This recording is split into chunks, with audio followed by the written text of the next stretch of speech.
ప్రభువు పేరట మీ అందరికీ శుభాభివందనములు. ఈరోజు మన అనుదిన వాక్య ధ్యానమైన ఎడారిలో సెలయేర్లలోని వాక్యము. ఆసియాలో వాక్యము చెప్పకూడదని పరిశుద్ధాత్మ వారిని ఆటంకపరిచినందున. అపోస్తుల కార్యములు 16వ అధ్యాయము 6వ వచనము. దేవుడు ఆ రోజుల్లో అపోస్తులను నడిపించిన తీరు చాలా ఆసక్తిదాయకంగా ఉంటుంది. ఈ నడిపింపు ఎక్కువ భాగం అడ్డగింపులతోనే నిండి ఉంది. చాలాసార్లు దారి తప్పుతూ వెళ్లారు ఈ అపోస్తలులు. ఎడమవైపుకు తిరిగి ఆసియా వెళ్తుంటే దేవుడు వాళ్ళని ఆపాడు. కుడివైపుకు తిరిగి బితూనియాకు వెళ్తుంటే మళ్ళీ ఆపాడు. తరువాత కాలంలో పౌలు జీవితం మొత్తానికి గర్వించదగ్గ సేవను ఆ ప్రదేశాల్లో చేశాడు. కానీ ఇప్పుడు మాత్రం పరిశుద్ధాత్మ ఆ తలుపుల్ని మూసి ఉంచాడు. సైతాను పదిలంగా కట్టుకున్న ఆ దుర్భేద్యమైన కోటగోడల్ని కూల్చే సమయం ఇంకా రాలేదు. ఆ పని కోసం అపోల్లో వచ్చి చేరవలసి ఉంది. ఇప్పుడు పౌలు బర్నబాల అవసరం మరొక చోట ఉంది. ఆసియాలో సువార్త చెప్పడం లాంటి బాధ్యతాయుతమైన పని కోసం వాళ్ళకింకా శిక్షణ అవసరం. నీవు వెళ్ళవలసిన దారి గురించి ఏమన్నా సందేహం ఉంటే దాన్ని వెంటనే ప్రభువుకి అప్పగించు. వెళ్ళవలసిన ద్వారం తప్ప మిగతా తలుపులన్నింటినీ మూసేయమని ఆయన అడుగు. ఓ పరిశుద్ధాత్మ దేవా, దేవుని చిత్తం కాని దారుల్లో నా అడుగులు పడకుండా ఆ దారులన్నింటినీ మూసేసే బాధ్యత పూర్తిగా నీకే వదులుతున్నాను.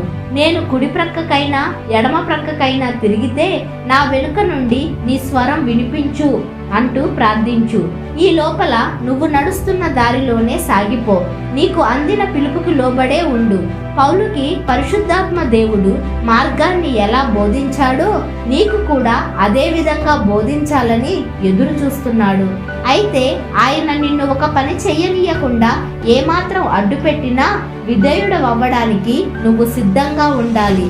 నమ్మకం కలిగి ప్రార్థన చేసిన తరువాత అడ్డంకులేవి కనిపించని పక్షంలో తేలిక హృదయంతో ముందడుగు వెయ్యి. కొన్నిసార్లు నీ ప్రార్థనకి జవాబుగా ఒక తలుపు మూసుకుపోతే ఆశ్చర్యపోవద్దు. ఎడమకి కుడికి వెళ్లే తలుపులు మూసుకుపోతే త్రోయ ప్రదేశానికి వెళ్లే తలుపు తెరిచి ఉంటుంది. అక్కడ లూకా మీకోసం ఎదురు చూస్తున్నాడు. దర్శనాలు మీకు కర్తవ్యాన్ని బోధిస్తాయి. అక్కడ అవకాశాలు పుష్కలంగా ఉన్నాయి. స్నేహితులు మీకోసం ఎదురు చూస్తున్నారు.